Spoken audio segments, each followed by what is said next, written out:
بسم اللہ الرحمن الرحیم۔ السلام علیکم۔ University of education Lahore, MA. Urdu, اصناف نثر اردو کا مطالعہ ہمارا کورس ہے۔ آج کا ہمارا ٹاپک ہے سفر نامہ۔ اصناف نثر اردو کا مطالعہ کے تحت ہم اصناف کو دو حصوں میں ڈیوائیڈ کر چکے ہیں، افسانوی ادب اور غیر افسانوی ادب۔ افسانوی ادب کی 4 ٹائپس کے بارے میں آپ پڑھ چکے ہیں: داستان، ناول، افسانہ، ڈرامہ۔ آج کا ہمارا موضوع سفر نامہ ہے۔ افسانوی ادب اور غیر افسانوی ادب میں جو چیز فرق کرتی ہے وہ کہانی ہے۔ کہانی کی بنیاد پر ہم افسانوی ادب اور غیر افسانوی ادب میں فرق کر سکتے ہیں۔ داستان، ناول، افسانہ اور ڈرامہ کی بنیاد کہانی پر ہے، جبکہ جتنی بھی غیر نثری اصناف ہیں، غیر افسانوی ادب کی اقسام ہیں، وہ سب کے سب کہانی کی پر بنیاد نہیں کرتی ہیں، مطلب ان کے اندر کہانی نہیں ہوتی، نہ سفر نامے میں، نہ آپ بیتی میں، نہ خاکے میں، نہ مکاتیب میں، نہ سوانح عمری میں۔ یہ سب حقیقت پر مبنی ہوتی ہیں۔ داستان کے بعد ناول داستان کی ارتقائی شکل ہے، اس کے بعد ڈرامہ، افسانہ اس کی جدید ترین صورتیں ہیں۔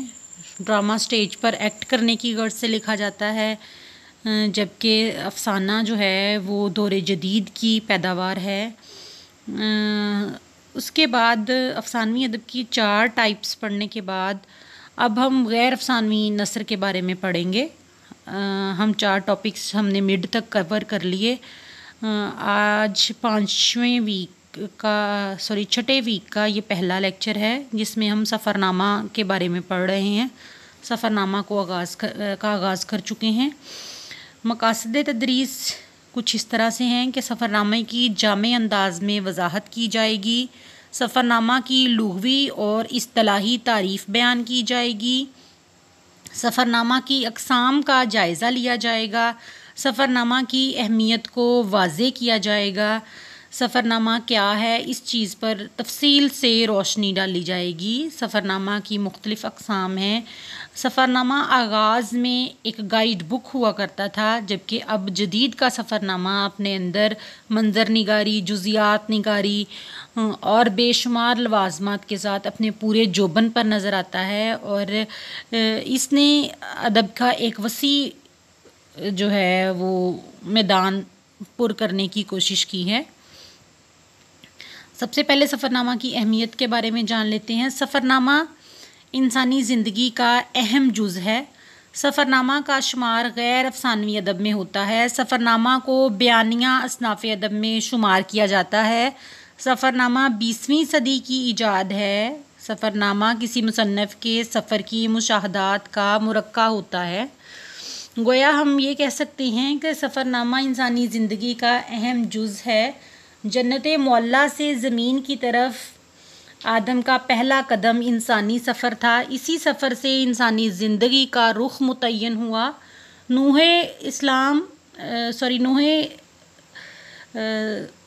کو جب بھی کسی چیز سے مسئلہ درپیش ہوا تو وہ سفر تھا۔ سفر وسیلہ ظفر قرار دیا جاتا ہے۔ حضرت نوح علیہ السلام کی کشتی جب رکی تو ہزاروں میل کا سفر طے ہو چکا تھا۔ ابراہیم کا فلسطین سے مصر اور پھر فلسطین سے حجاز کا سفر کتنی بڑی حقیقت کا پیشرو ثابت ہوا۔ موسیٰ علیہ السلام کو آنکھ کھولتے ہی 24 صندوق میں نیل کی سیر کا حکم ملا۔ یعقوب، یوسف، ایوب، یونس کے حصے میں بھی سفر کی صحبتیں آئیں۔ عیسیٰ تمام عمر حالت سفر میں رہے۔ سرور عالم صلی اللہ علیہ وسلم کی عمر مبارک 6 سال کی ہوئی تو شام کے یادگار سفر نے نبوت کی خوشبو سے زمانے کو معطر کر دیا۔ ہجرت کے سفر نے پہلی اسلامی ریاست کی بنیاد رکھی، اور سب سے بڑا سفر مکہ مکرمہ سے بیت المقدس اور پھر سدرۃ المنتہا کی طرف ہوا۔ یہ سفر انسان کے نمائندہ نبی معظم کا تھا، جس نے کہکشاں کو بشریت کے قدموں تلے روندا۔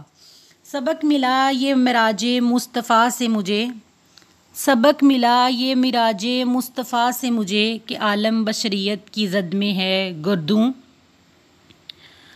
الغرض سفر نامہ ایک ایسی کہانی ہے، ایسی روداد ہے جو سفر کے دوران لکھی جاتی ہے.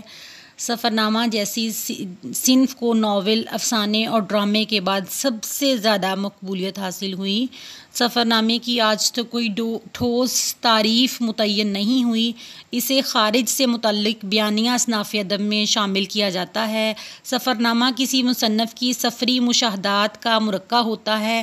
سوال یہ ہے کہ سفر کے دوران مسافر محض خارج سے متعلق ہی باتیں منکشف نہ کرے، بلکہ سفر کے دوران کوئی ایسا واقعہ بھی پیش آئے جو مسافر کے خارجی احساسات کا رخ اس کے باطن کی طرف موڑ دے.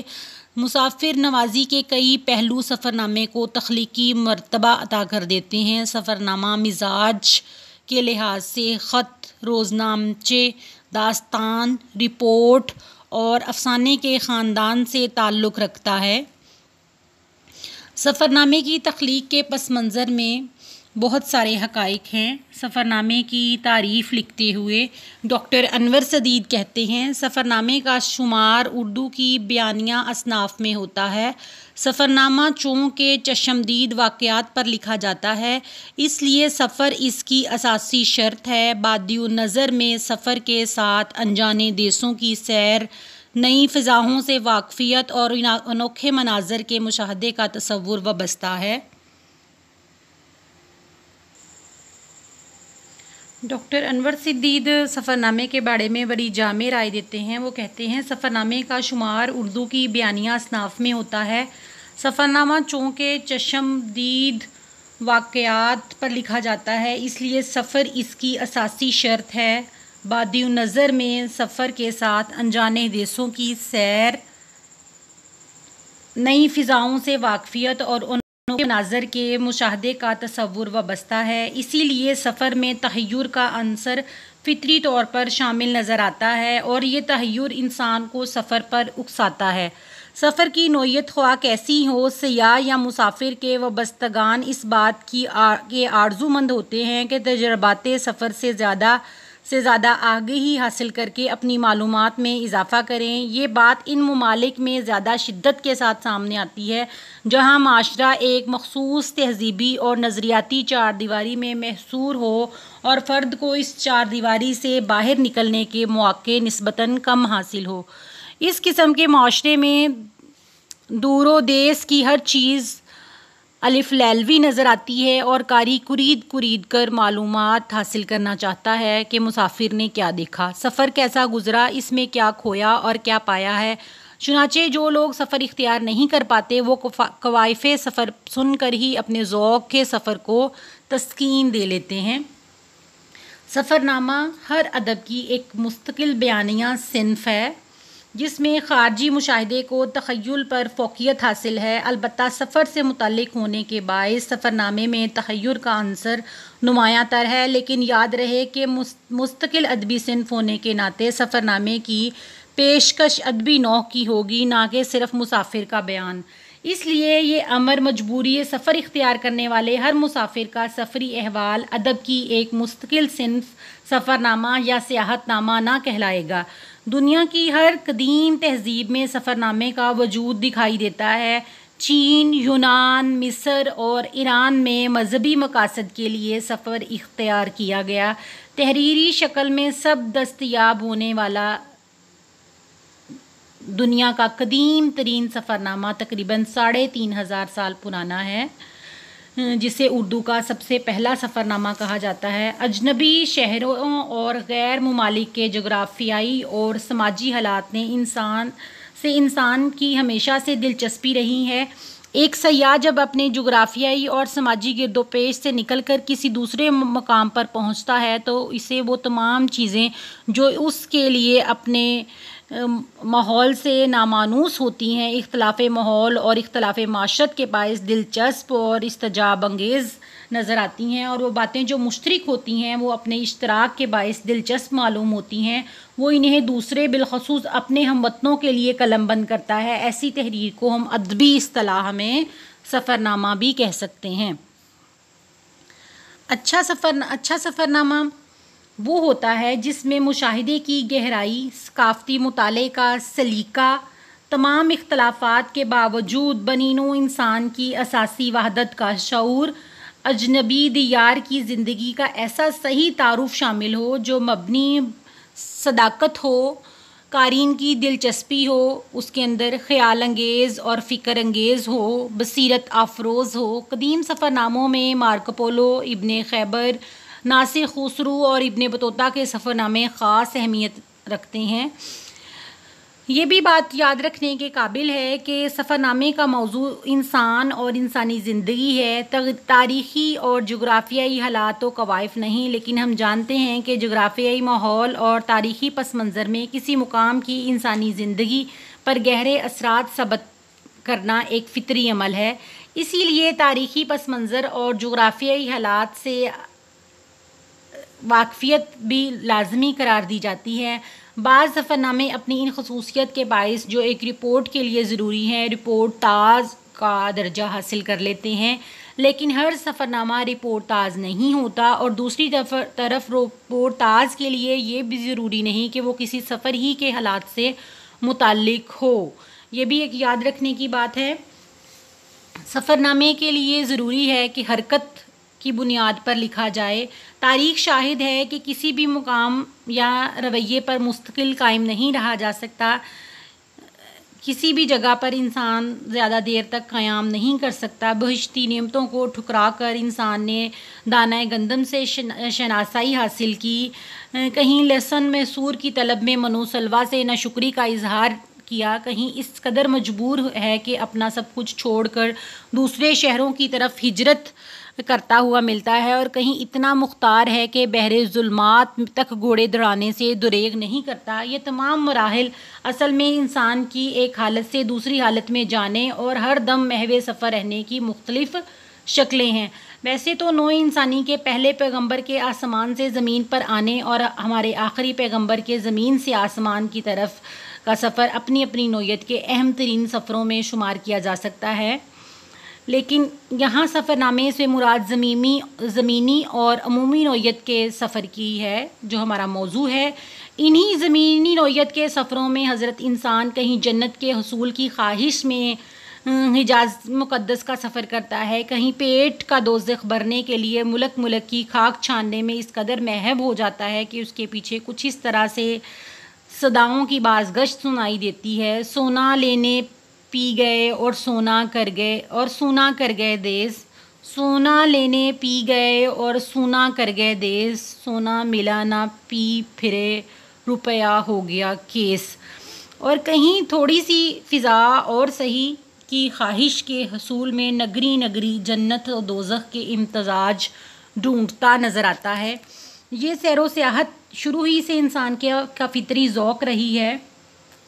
وہ روئے ارض کے مختلف حصوں میں بسنے والے انسانوں سے واقفیت حاصل کرنے، ان کی تہذیب و ثقافت، مظاہر، تمدن، نیز ان کے فنی اور تکنیکی کارناموں کو جاننے، اور پہاڑوں، سمندروں، دریاؤں، صحراؤں، جنگلوں، آبشاروں اور نو بنو عجائبات کی شکل میں خالق کائنات کی صناعی کے ایسے نمونے دیکھنے کے لیے ہر دم سرگرداں رہا ہے جو اس کے جذبہ تجسس و تحیر کو تسکین فراہم کر سکیں۔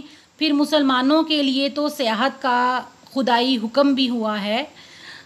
سورۃ عنکبوت میں ہے ترجمہ: کہہ دو کہ تم زمین میں چلو پھرو اور دیکھو کہ اس نے مخلوق کو کس طرح پہلی دفعہ پیدا کیا، پھر خدا ہی پچھلی پیدائش کو پیدا کرے گا، بے شک اللہ ہر چیز پر قادر ہے۔ اس کے علاوہ قرآن مجید میں کئی مقامات پر اس زمین کا مطالعہ و مشاہدہ کرنے کا حکم ہوا ہے۔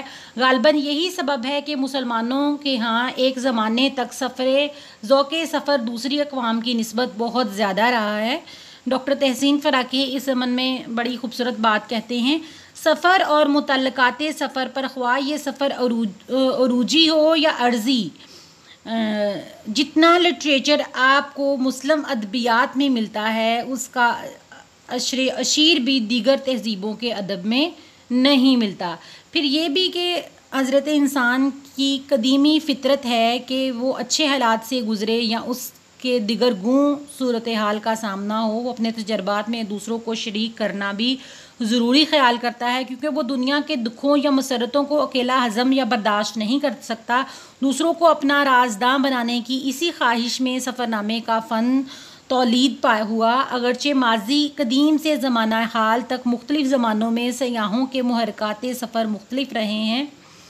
یہی وجہ ہے کہ تحسین فراقی کہتے ہیں، جہاں تک سیر و سیاحت کے محرکات کا تعلق ہے تو عہد قدیم سے لے کر اب تک تجارت، حصول علم و عبرت، تبلیغ دین، سیاسی مقصد، تلاش معاش، زیارت مقامات مقدسہ وغیرہ چند مقاصد ہیں جنہوں نے نسل انسانی کے پاؤں میں چکر ڈال رکھا ہے۔ سفر نامہ ایک بیانیہ صنف ہے۔ سفر نامہ ایک بیانیہ صنف ہے جس میں لکھنے والا چشمدید واقعات اور مشاہدات کو قارئین کے سامنے تحریری طور پر پیش کرتا ہے۔ سفر نامہ نگار اپنی تحریر کا خود ہیرو ہوتا ہے۔ وہ اپنے سفر نامے کے تمام کوائف اپنی ذات کے حوالے سے بیان کرتا ہے، اسی لیے آپ بیتی کے بہت قریب چیز جو ہے وہ سفر نامہ کہا جاتا ہے۔ اچھا سفر نامہ وہ ہے جس میں داستان کی سی داستان ترازی، ناول کی سی فسانہ سازی، ڈرامہ کی سی منظر کشی، کچھ آپ بیتی کا سا مزہ، کچھ جگ بیتی کا سا لطف، اور پھر سفر کرنے والا جزوِ سفر تماشا ہو کر اپنے تاثرات کو اس طرح پیش کرے کہ اس کی تحریر پر لطف بھی ہو اور معلومات افزا بھی ہو۔ یہ سفر کا بنیادی محور و مرکز ہے۔ دیگر اصناف سخن کی طرح سفر نامے کی کوئی باقاعدہ تعریف تو ممکن نہیں، اسی طرح اس کی خصوصیات میں بھی کہیں کہیں اختلاف ملے گا۔ نہ تو اس کے کوئی اصول و ضوابط مقرر ہوئے ہیں، نہ ہی اس کے اجزائے ترکیبی کا باقاعدہ تعین کیا گیا ہے۔ مختلف ادیبوں اور مختلف ناقدوں نے اس کی مختلف تعریفیں کی ہیں۔ بعض لوگوں نے سفر نامے کو آپ بیتی کے قریب قرار دیا ہے، بعض لوگوں نے سفر نامے اور آپ بیتی کو سگی بہنیں قرار دیا ہے۔ ڈاکٹر سید عبداللہ سفر نامے کے بارے میں کہتے ہیں، اچھا سفر نامہ وہ ہے جس میں داستان کی سی داستان ترازی، ناول کی سی فسانہ سازی، ڈرامہ کی سی منظر کشی، کچھ آپ بیتی کا سا مزہ، کچھ جگ بیتی کا سا لطف، اور پھر سفر کرنے والا جزوِ تماشا ہو کر اپنے تاثرات کو اس طرح پیش کرے کہ اس کی تحریر پر لطف بھی ہو اور معلومات افزا بھی۔ شروع میں سفر نامہ محض تاریخی واقعات کا تعارف اور قارئین کے لیے ایک معلوماتی کتابچہ ہوتا تھا، لیکن رفتہ رفتہ اس میں بہتری آتی گئی اور اب سفر نامے کی مختلف شکلیں جو ہیں وہ آپ کے سامنے ملتی ہیں۔ سفر نامہ وہ واحد صنف ہے جو بیک وقت روزنامچے، خط، مکالمے، خبر، ناول، افسانے اور آپ بیتی کے اثرات کو قبول کرتا ہے اور پھر بھی اپنی شناخت کو برقرار رکھے ہوئے ہے۔ اس کے واقعات فکشن کے مزاج سے ہم آہنگ نہ سہی، لیکن موضوعات کی وسعت کے سبب اس میں داخلی عناصر اور تخیل کی رنگامیزی واضح طور پر محسوس کی جا سکتی ہے۔ سفر نامہ ہر ادب کی ایک مستقل بیانیہ صنف ہے جس میں خارجی مشاہدے کو تخیل پر فوقیت حاصل ہے۔ البتہ سفر سے متعلق ہونے کے باعث سفر نامے میں تخیل کا عنصر نمایاں ہوتا ہے، لیکن یہ بھی یاد رکھنے کی چیز ہے کہ مستقل ادبی صنف ہونے کے ناطے سفر نامے کی پیشکش ادبی نوع کی ہوگی، نہ کہ صرف اس میں مسافر کا بیان ہوگا۔ اس لیے بامر مجبوری سفر اختیار کرنے والے ہر مسافر کا سفری احوال ادب کی ایک مستقل صنف یا سفر نامہ یا سیاحت نامہ نہیں کہلائے گا۔ دنیا کی ہر تہذیب میں چونکہ سفر نامہ موجود ہے، اس لیے سفر نامے کی تاریخ بہت پرانی ہے۔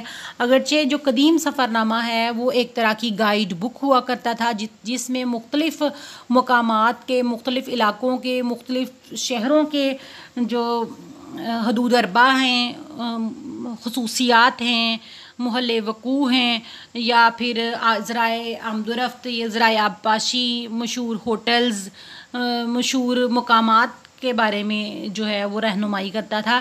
لیکن اب جدید کا سفر نامہ جو ہے وہ ان تمام چیزوں کے ساتھ ساتھ اس کے اندر قاری کے جذبات کی تسکین بھی کرتا ہے. وہ قاری کو اپنا ہم سفر بناتے ہوئے ان تمام مقامات کو، ان تمام ملکوں کو، شہروں کو اپنی آنکھ سے یا تخیل کی آنکھ سے قاری کو دکھاتا ہے. اس لیے سفر نامے کا فن ایک آرٹ بن چکا ہے، اور اچھا سفر نامہ جو ہے وہ اپنے اندر بیک وقت یہ تمام خصوصیت رکھتا ہے کہ وہ داستان، ناول، افسانہ، ڈرامہ کی منظر کشی اور آپ بیتی جیسا جو ہے لطف جو ہے وہ قاری کو اس کو پڑھ کر آئے. اسی لیے سفر نامہ جو ہے وہ جدید اصناف میں بہت نمایاں مقام حاصل کر چکا ہے. آج کے اس لیکچر میں ہم نے سفر نامہ کی تعریف اور اس کی اہمیت کے بارے میں پڑھا. اگلی کلاسز میں ہم انشاءاللہ سفر نامے کی اقسام کے بارے میں پڑھیں گے.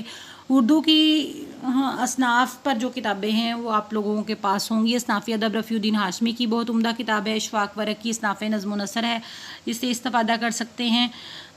اور بھی اصناف پر کتابیں ہیں جن سے آپ رہنمائی حاصل کر سکتے ہیں. آپ کی توجہ کا شکریہ. اللہ حافظ.